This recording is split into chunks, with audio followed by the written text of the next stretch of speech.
Hi, how are you today? Good. How you doing? Good, good. So happy to speak with you. So you are directing episodes in season two. Tell me some of the biggest challenges that you faced directing the show.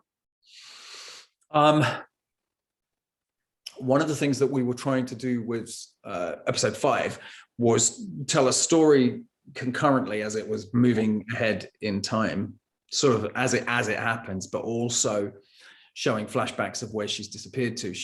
Robin sort of goes on a bender in episode 4, and we completely lose her. We don't know where she is, and then so in episode 5 we knew we were going to be telling that story, and I wanted to try and do it in a way that wasn't normal, that wasn't something that you necessarily would have seen before. It's not like doing flashbacks is nothing new, but we decided to strap a camera to the front of Anna and get her to, so every time we were on a location, we got where we were shooting something from the day, the flashbacks, we got to strap the camera to her and put her turning up to that place or leaving that place, so that we could intermittently sort of show where she was at when she was there, half of a day or maybe a whole day, full day, but bits and pieces of a day. We had that camera strapped to her as we went around London, and we spent a few hours on tube trains and stuff like that, going to sort of landmarks in London. And it was amazing. It's honestly one of my favorite days I've ever had on set. There were about 10 or 12 of us, DP, cameraman, focus puller, a few extras, but there was also like handlers, because we were in the world. And if the camera's like this, looking back at her, everything behind her's in shot. Right. And so it had to be, that was quite difficult, because people, as people were walking towards you, they see this maelstrom of people coming towards them, right? And is that, somebody's got a camera strapped to it looks like, is that Anna Paquin? And then so Anna would walk past them, and the people who have just seen it happen would go like that. So our big thing was trying to shield the person from looking back, because that's what the camera would see, right? So we had these extras that we were sort of filtering into the back of shot, but it was just amazing and just so much fun, that stuff. And then there's a big stunt at the end of episode 6 that was a complicated shoot as well, which we only had for like a quarter of a day for. But that's all the stuff, that's all the fun stuff, that's all the things that like the difficulties are the bits that are the cool crap. So this show for you is a little bit of a family affair. Obviously, you get to direct this great actress named Anna Paquin. What was it like working with her? I know you had some experience directing her on True Blood. How is it different? How has that changed? And what dynamics were there for you? I think that, just as a couple, we have such a great working relationship. We met each other working. We did 8 years of that. We have our own production company. I directed her in my film debut in 2017. She's in that as well.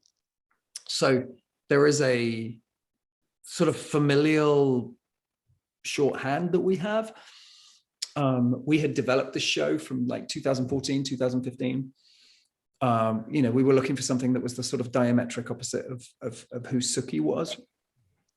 So we knew even back then, even though, when you're developing and creating a show, you sort of create a series Bible of, usually when you're doing that, the first season is quite laid out, but then the second season you have bullet points of what the what the thematic will be, tonally what you're trying to achieve, and you'll even have like season 3 and onward planned, of that's where we think we'll go with that character. You kind of have to have that stuff. I don't know if you know this, but Vince Gilligan, when he puts a show together, he talks about what the first image will be and the last image, right?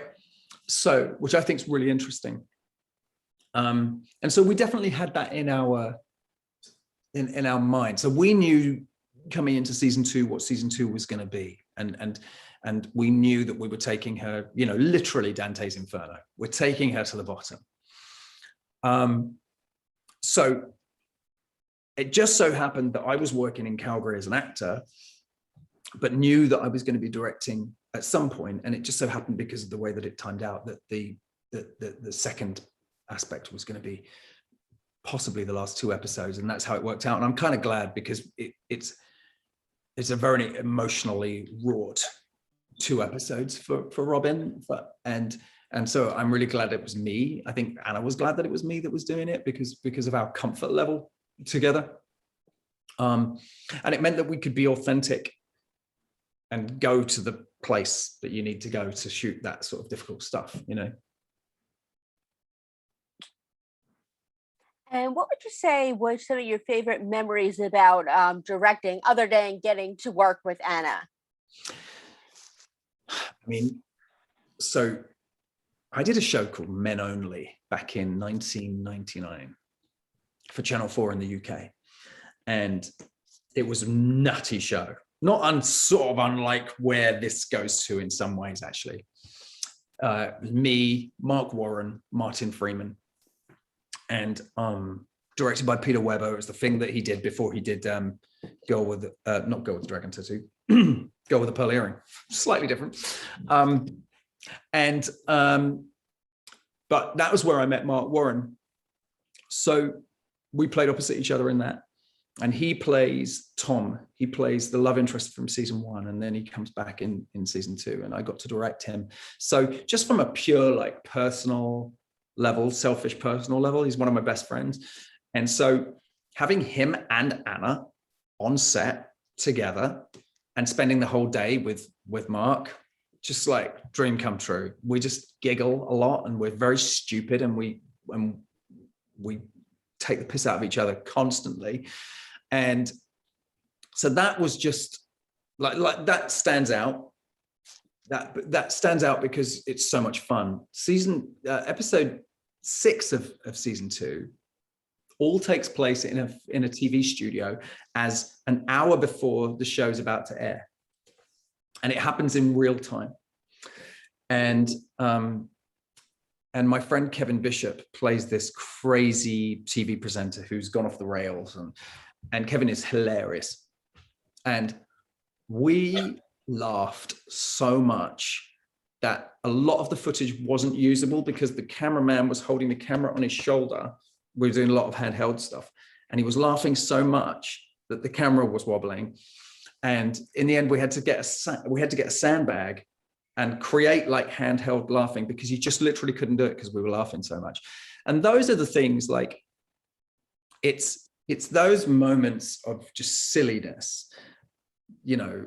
Also, you know, great moments of drama are always sort of stand out, but the laughter, you know, there's these great moments in what we do where you get to sort of stand outside yourself and go, fuck, look what we do for a living, you know. It's amazing. And getting to work with great, I mean, you know, Sam Neill, I didn't direct, but Sam's a friend, and so having Sam on set, Daniel Day Kim, Martha Plimpton, dear friend of mine, Amanda Abington, who was also in Men Only, plays the lead guest character in episode 5. So it's just a joy to watch these brilliant actors work, you know. So you've gotten to direct these 2 episodes, but professionally, what do you find most rewarding? Do you prefer to act or to direct?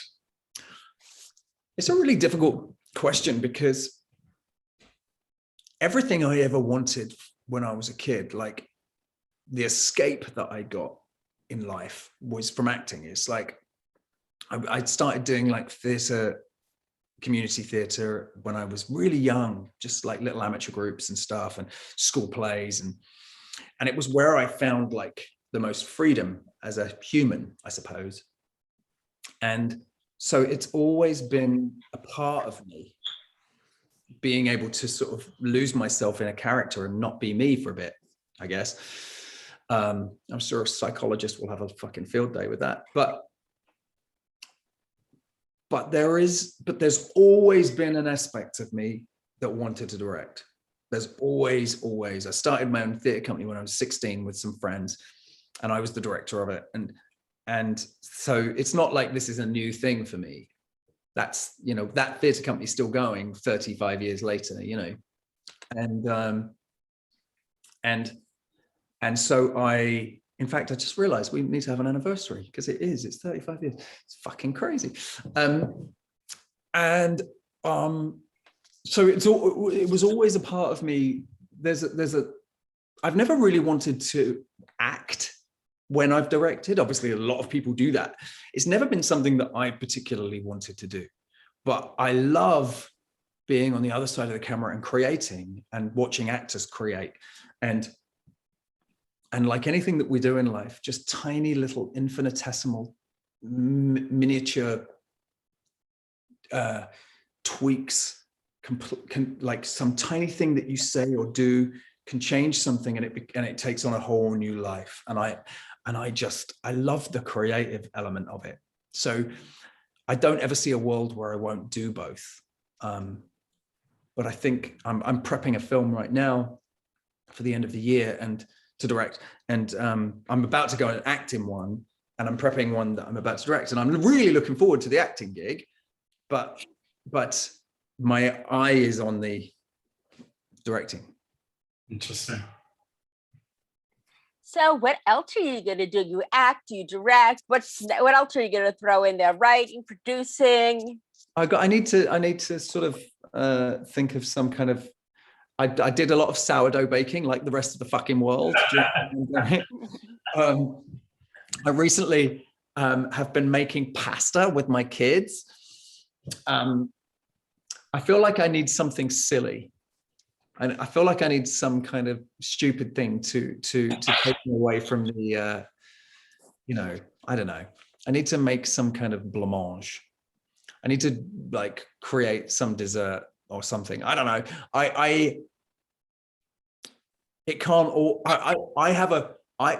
When I'm working, I go into a bit of a tunnel, a work tunnel, and when I'm in the tunnel, which I'm in at the moment because I'm working on this project, I'm not very good at being anything else. That my work-life balance is all skewed because I just go into like the tunnel, and so I need to work on that. More pasta making.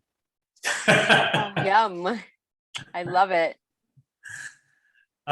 So we talked a little bit with Anna about how the show is really showing a woman in all of her complexity and insecurities.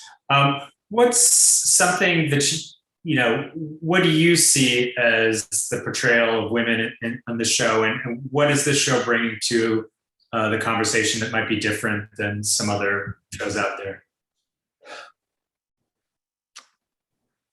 I mean, I don't want to use the hackneyed phrase, the golden age of TV, obviously, because everybody's used that. But what it has meant is that the quality in television has become incredibly strong. You know, Anna and I just loved and watched and loved Mayor of Easttown.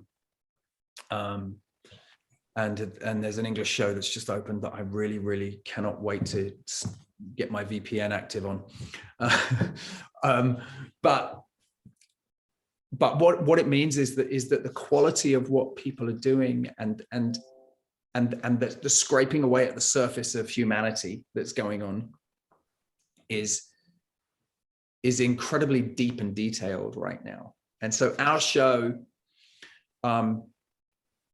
was always, we wanted to talk about women. We wanted to talk about women in the world and how women are dealing with the everyday complexity of being a woman in the world. What that means when you're, not that we have this necessarily so much, we do with Ruth, Genevieve's character, but talking about the sort of weight that is put on a woman in terms of when she has children, but still needing to be a beautiful and a great mom and still working, and you're not allowed to be at home and be a mum because it's not seen to be enough. So how do we deal with all of that? How do we show women you know, and a lot of these things that happen, even though we've got this giant patriarchy, is brought on by other women, you know, and what they think of other women, and the standards that they hold, and the fucked up kind of way that the expectations that they put on each other. So we wanted to talk about that as well, but try and do so in a way that's complicated and difficult and dark, and talking about addiction, but it's really fucking funny, and also talking about stuff where the glossy side of celebrity is like scraped away, and we see that the people underneath are human as well, you know, and that everybody's just really like, you know, something I use a lot is, you know, like a swan on the surface, and yet the feet are paddling along underneath, you know, and you don't see that aspect of it, and that's kind of who Robin is. So I'm really interested in sort of telling those female stories, and that's what we've definitely tried to do with all of our leads. And you know, Martha coming in this year, Martha Plimpton, who plays Anna's mum, was really interested in sort of, even though she came in for one episode, her and Anna talked extensively about who Robin was because of Clara's fuck up, you know, as a human, and how Robin becomes the person she is, and representing that on camera and making it difficult for people to watch. It's not supposed to be easy. Interested in making it easy. It's not just a comedy. It's a dramatic piece of work that happens to be quite funny and dark as shit, you know. That's incredible. Yeah. But we are almost out of time. Sad face emoji. Yes, sad face emoji. But you were fantastic. I want to say thank you so much. I truly appreciate you, and it was an honor to speak with you. Thank you so much. Thank you. Thanks, Stephen. Cheers, Eric. Thank you. Take care. Bye. Thank